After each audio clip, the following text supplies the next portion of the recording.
YouTube, and we're live on all platforms. Ooh. All right, all cylinders are rolling right now. We are doing a podcast and video blog. Welcome. I'm your host, Alan Sakyan, and this is my brother, Jordan Rein. Thank you for having me. Very excited to have Jordan on here. You guys are tuning in now to an episode on meditation. So Jordan and I are getting ready for our second 10-day meditation retreat. And we want to talk about how we discovered this, what we've learned from doing it, why we're doing it again. And let's have a little discussion about this. So, okay, Vipassana. This is what we do. This is the 10-day meditation retreat. It's dhamma.org, and it's a Pali word, and it means inward vision. So insight into the nature of reality, into seeing things the way they really are. Impermanence.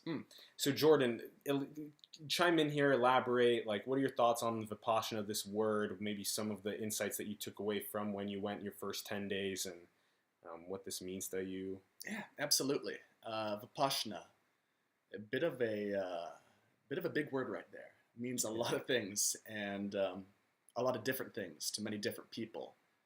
But to me, Alan, what you said right there, insight into the nature of reality. Yeah. What we experience throughout our days is often not what reality really is. You kind of go to a level deeper, the level of sensations. And that's where you really get to see that what reality is just a bunch of impermanent sensations, touch sensations, hearing sensations, cold, heat, pressure, heaviness. And these sensations come and they go instantaneously, second by second, perpetually.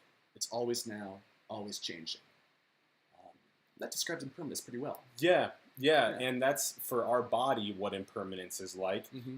When you have one thought that comes up, and then the thought's gone, and then the next thought comes. So that's the impermanence of that thought. Similarly to, you see all the light that's lighting the room right now, that's not the same photons. Those are different photons every single millisecond that are being shot out to light the room. Same thing with nature. You're looking at a stream that's rolling by. You're not looking at the same water over and over again. That water is already hundreds of feet down by the time you look at it a minute later. So it's new water that you're looking at. Exactly. Yeah, so that is that impermanence, and Jordan mentioned a lot about the impermanence of our bodies, and kind of going that level deeper. Maybe explain a little bit how what is that what is that level deeper when we gain that insight into the impermanence? Absolutely. Okay. Normally, our brains see something, some stimuli happens. Could be a car cutting us off. It could be someone making a rude gesture towards us. And what do? We ruminate. We keep on chewing on this thought, and we get more and more sad and more worked up about it. It's a very unskillful, I'll use that word, reaction to stimuli. That could be, if you really look at the stimuli, if you really just kind of are mindfully aware of what the stimuli actually is, it's just impermanent sensation. And Vipassana is the practice of seeing the stimuli, whatever it may be. People walking by and you feel a little bit overwhelmed. It could be going out into nature and just seeing whatever the stimuli is, seeing it as impermanent and just dispassionately watching it come and watching it go. And rather than getting worked up about it, you can just kind of be with the sensations, and it's a much more richer way to experience the world. That's good. I like that word. You nailed a really good example, which I think everyone's familiar with, is getting stressed by traffic or getting stressed by another human. There are two pretty distinctly different ways to respond to that. One of them is to get agitated by the feeling of the stress, and the other is to have practiced being in control of your thoughts and your mind to such an extent of which you will see the stress arise, and you will know that it's impermanent and that it's going to go away, and that you are not going to react to it, and rather take a breath and be like, that person that cut me off could potentially be driving somebody that's sick to the hospital. And that is a way to not assume. That is a way to stay happy. That is a way to not push stress on other people and to live happily yourself. And that's the other way to react in that situation. So, all right. That's a little bit of a understanding of impermanence and an understanding of sort of what we've learned a little bit from the experience that we had. Let's talk a little bit about what the Vipassana experience was like. So the actual process that we went through in August, so our first 10-day sitting was in August, and this is going to be our second 10-day sitting in June of this year now. And so the idea is that we go into we practice concentration and focus of our mind on our respiration. So we focus on respiration. You sit and you close your eyes, and you sit comfortably, and you focus on respiration in and out through your nose. And you do that over and over again while your mind is trying to wander and go to the meeting you have to do, or the bus you have to catch, or the relationship that you're in, or your boss, or the movie you want to watch later. You have to constantly fish your mind back from where it's going, and you bring it back to focus on the respiration. And then you practice that for several days, and then you practice observing sensations on your body for several days. Let's have you chime in and talk a little bit about. Absolutely. So like Alan was talking about, for the first 3 or 4 days, it's all breath. Some story appears in your mind, you go back to the breath. You do this tens of thousands of times per day. I think we're meditating for 8 or 9 hours per day for the first 4 days. Including the optional sessions, it can get up to like 14 hours a day, yeah. It's intense. 14 hours a day of up to 14 hours a day of meditation. And you're encouraged while you're eating, while you're showering, while you are any daily activity, you are mindful of the breath. And what this does is slows down the thoughts, slows down your brain, and just kind of makes you more aware, more still. You are tilling the soil in preparation for days 4 through 7, in which it's the game of sensations. You are to experience every sensation, be they pleasant, neutral, or unpleasant. Watch them come and watch them go. And really just be in touch in the now, you know? It takes the breath watching to the next level. Goenka, every day, at the end of the day, he explains why he taught you what he taught you. Each day builds up onto its next. Very fantastic. And so you're watching sensations and sensations, and that is the practice. It sounds silly, just dispassionately watch it, but what are some of the effects you get from that? Yeah, so Jordan listed it like the pleasure or the neutral or the suffering, and then you have the craving, and then you have the emotion, and all of this experience that happens to you. It's up to you and me and every other human to practice being in control of those experiences and not reacting to them right away, but cognizing more. Because being reactionary leads to like we gave you the example about traffic, it leads to so many negativity, so much stress, but cognizing more brings you more in control of your monkey mind. So some of the insights that we take away from observing our respiration through our nose. So for example, in the first 3 or 4 days when you're just focusing on respiration through the nostrils, you would never think that, oh, my breath is only coming in through my left nostril, or it's only coming in through my right nostril, or it's coming in through both nostrils. And you can get so good at observing your respiration that you know every breath which nostril or which nostrils it's coming into. And then also you can begin observing the tiniest of sensations around your nasal entrance on both sides of your nose. So you'll notice that on this left nostril, on the far left side, there's a sensation happening. And then on this right nostril, on the upper side, there's a sensation happening.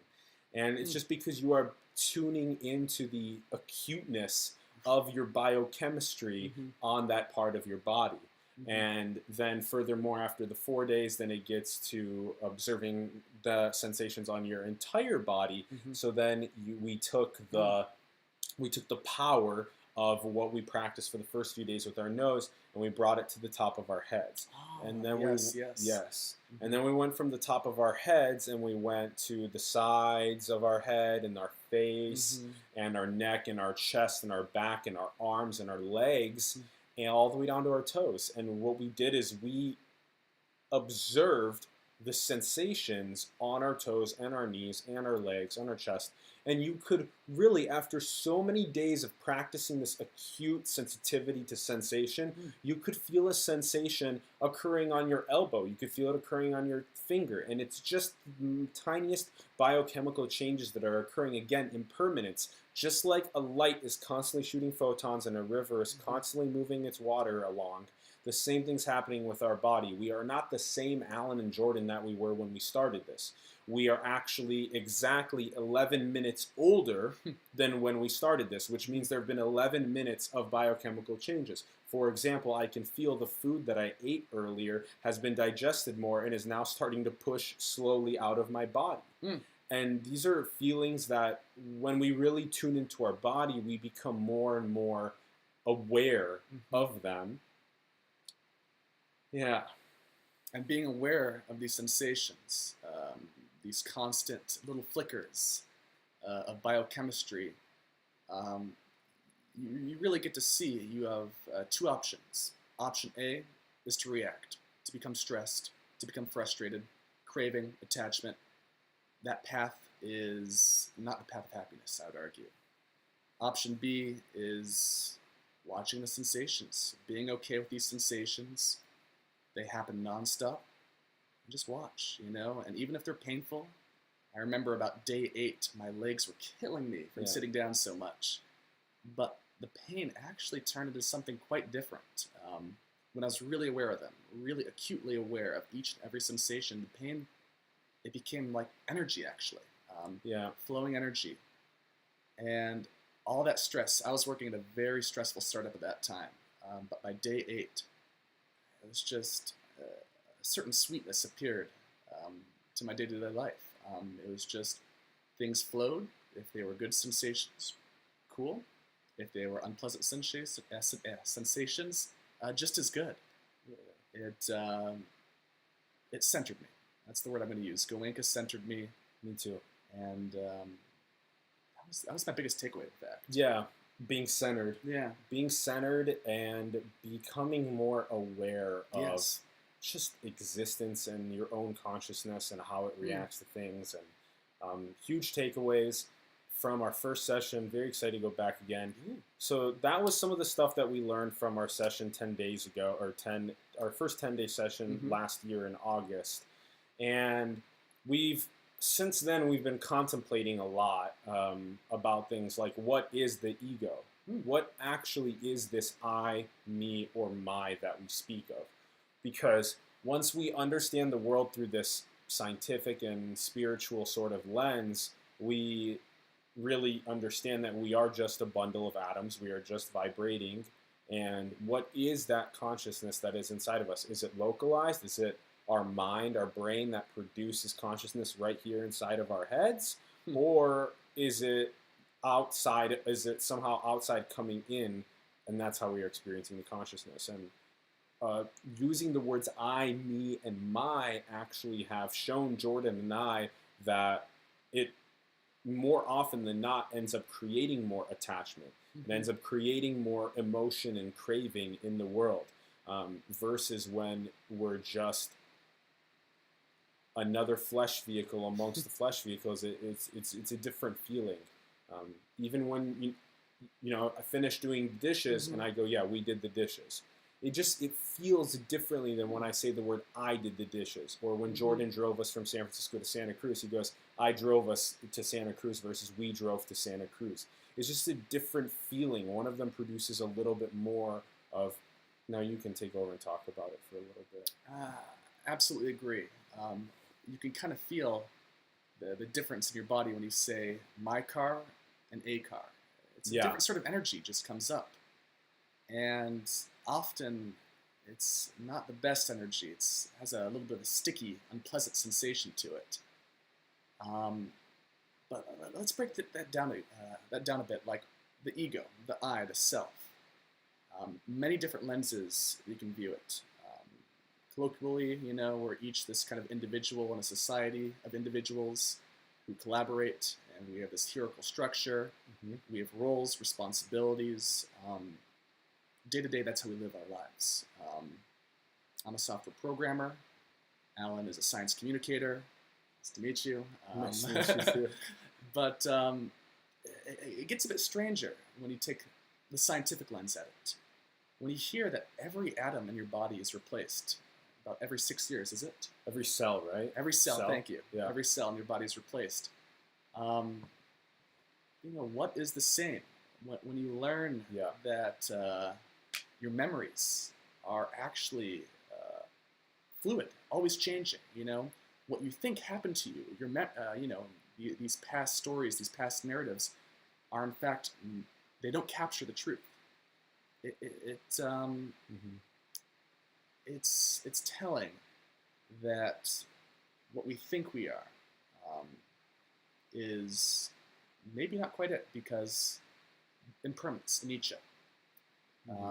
Things are changing, the stories are changing, and when you spend 10 days in silence, trying to find who you are, which is one of the practices I partook at Goenka, I couldn't really find who I was. It was a strange feeling, a feeling of openness, in fact. Mm-hmm.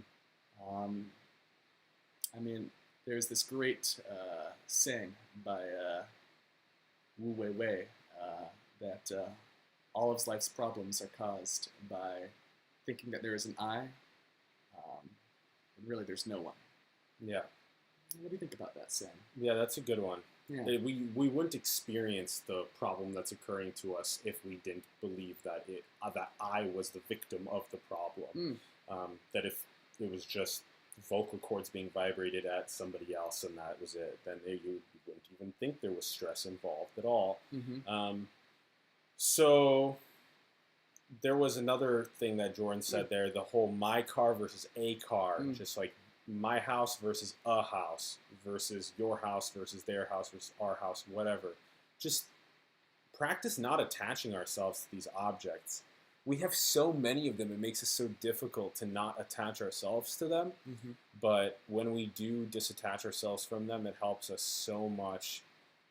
I have so many materialistic possessions, and I just know that I'm happier when I don't buy more and I don't consume more, but we know that it's so important to get a newer device to help us with the technology industry that we work in. So just be conscious of the consumption and be conscious of our ego attaching ourselves to the devices that we use, to the clothing, to the homes, to the cars, etc., to the watches, and etc. There's a great study that was just released last year that showed that quadriplegics, people who lost both their arms and legs in an accident, and lottery winners were equally happy after 4 months. And it just goes to show you that there's this hedonic treadmill going on in our brains that thinks that we need money, we need to win the lottery, or we cannot lose our appendages. But our brain is a little bit more resilient than that. It turns out that happiness normalizes. And sometimes just chasing constantly for the next fix or running constantly away from fear is not the way. It's not the mindful way to live, I'd argue. Yeah. And the mindful way to live is to be as in control as possible of your thoughts and of the thoughts that you can't control the exterior at all, but we can control what happens inside of us, at least to some extent. We're not going to talk about free will and determinism right now, but we will mention that you do have the power to not respond to stress. And that requires experiential wisdom. It requires experiential practice of observing respiration. And this is the best strategy that I've ever learned, and I don't know if I will learn something better, but I'm open to trying to learn things that are better. Mm-hmm. But it's definitely a little bit stressful when people in the West and just don't believe you. They don't believe you when you go and tell them that this is gold. Yeah, that's what gets me. Don't believe us, in fact, but try it.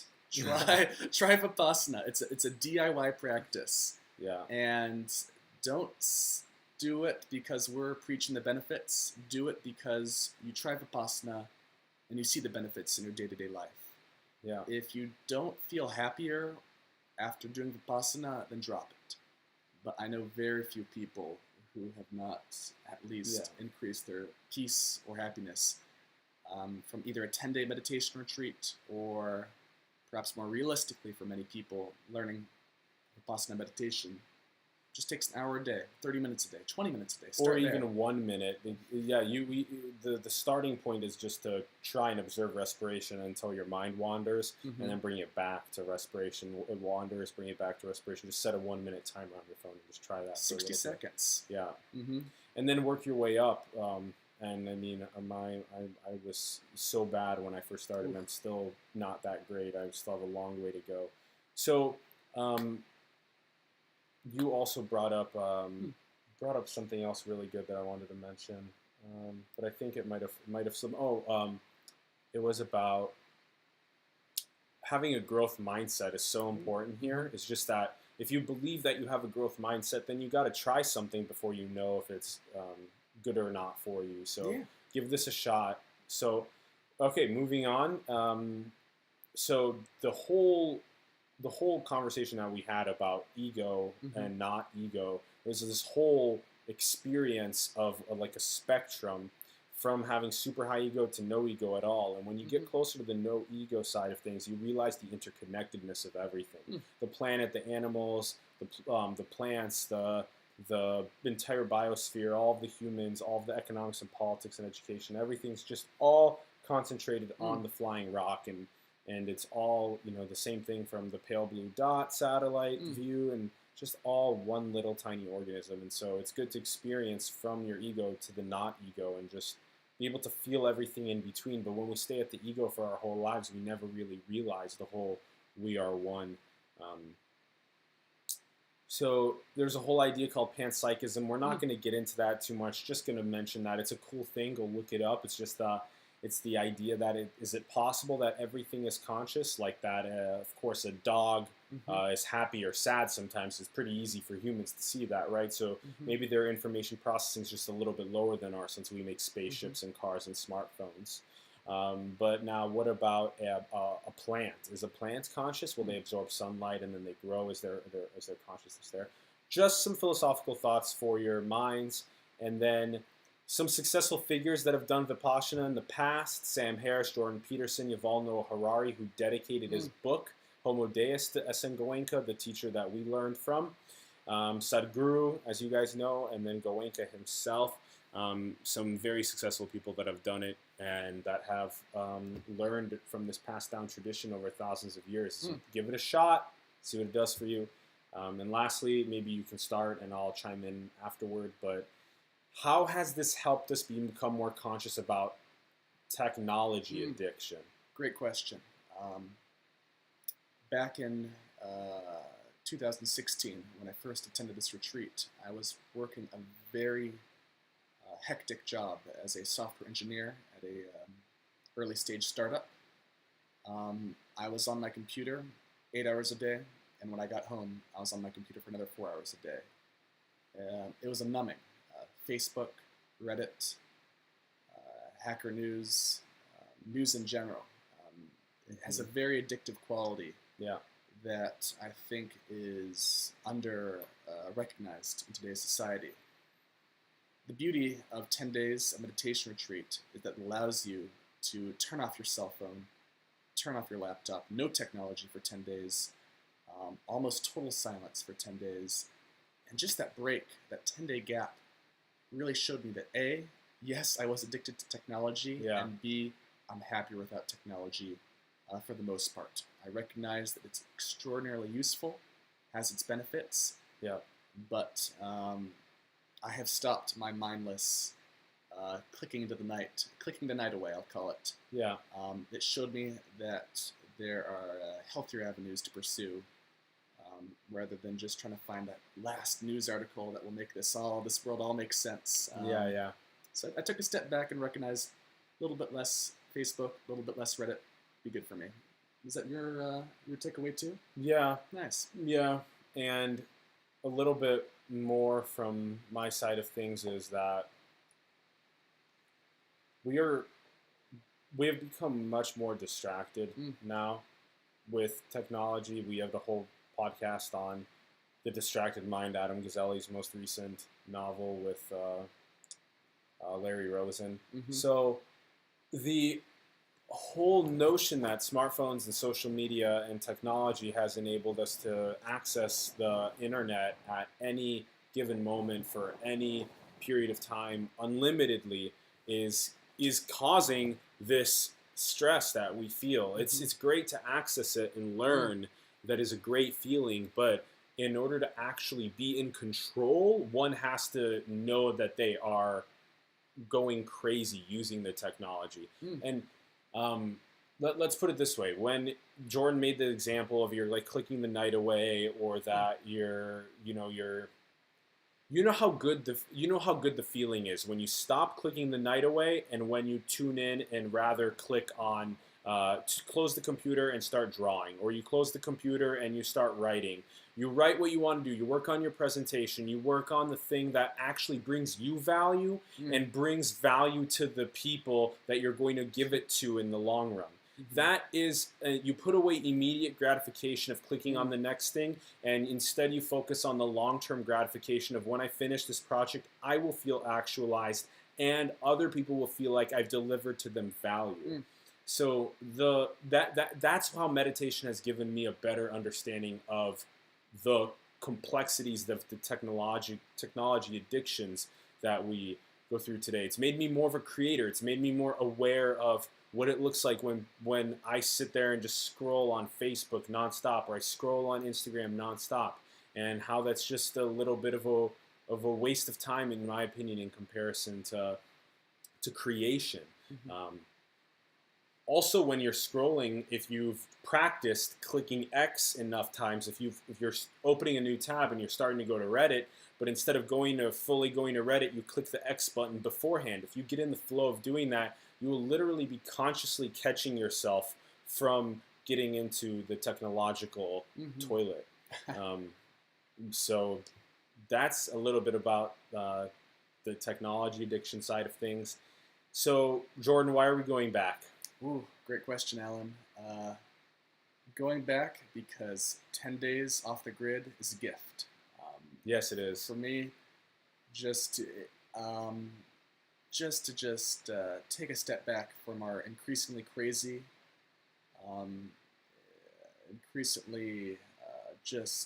it seems like things continue to spiral out of control, and nobody really knows what the hell is going on.